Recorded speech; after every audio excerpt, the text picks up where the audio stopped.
द्वंद्व के कारण। अब तक के धर्म दमन पर आधारित रहे, दबाओ। क्रोध है तो क्रोध को दबाओ, काम है तो काम को दबाओ। दमन, रिप्रेशन उनकी आधारशिला रही। और ध्यान रखना, जितना दबाओगे उतनी ही उलझन में उलझ जाओगे। दबाने से कभी कुछ जाता नहीं, दबाने से बात बिगड़ती है, बनती नहीं। एक होटल में एक रात एक आदमी मेहमान हुआ। एक ही कमरा खाली था। मैनेजर ने कहा कि आप किसी और होटल में चले जाएं, एक कमरा खाली है, मैं दे सकता हूं, लेकिन उस कमरे के ऊपर जो सज्जन, उस कमरे के नीचे जो सज्जन ठहरे हुए, वो जरा उपद्रवी स्वभाव के। अगर तुम जरा जोर से चले, जरा जोर से बोले, जरा आवाज हो गई, बर्तन गिर गया,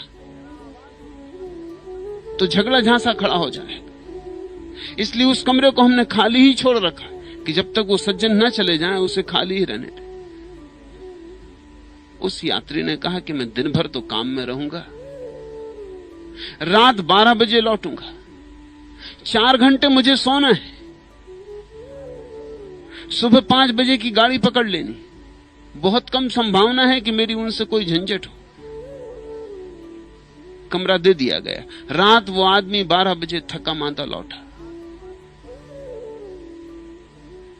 दिन भर का बाजार का काम, बिस्तर पर बैठकर उसने जूता खोला और जूता पटक दिया। जैसे ही एक जूता पटका, उसे याद आया कि कहीं नीचे के आदमी की नींद न टूट जाए, कोई झंझट आधी रात में खड़ी न हो जाए। तो उसने दूसरा जूता आहिस्ते रख दिया, सो गया। कोई घंटे भर बाद किसी ने द्वार पर जोर से दस्तक दी, द्वार को झकझोरा, नींद टूटी, उठा, सोचा कौन होगा। वो नीचे वाला आदमी खड़ा था, आंख बबूला, आंख खून से भरी। उसने पूछा कि दूसरे जूते का क्या हुआ।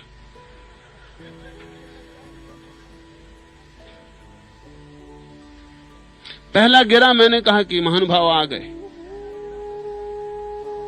फिर दूसरा गिरा ही नहीं।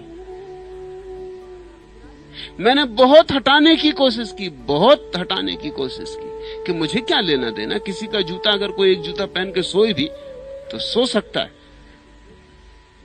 मगर मेरी आंखों में दूसरा जूता झूलने लगा। एक जूता पहने हुए सोया हुआ आदमी दिखाई पड़ने लगा।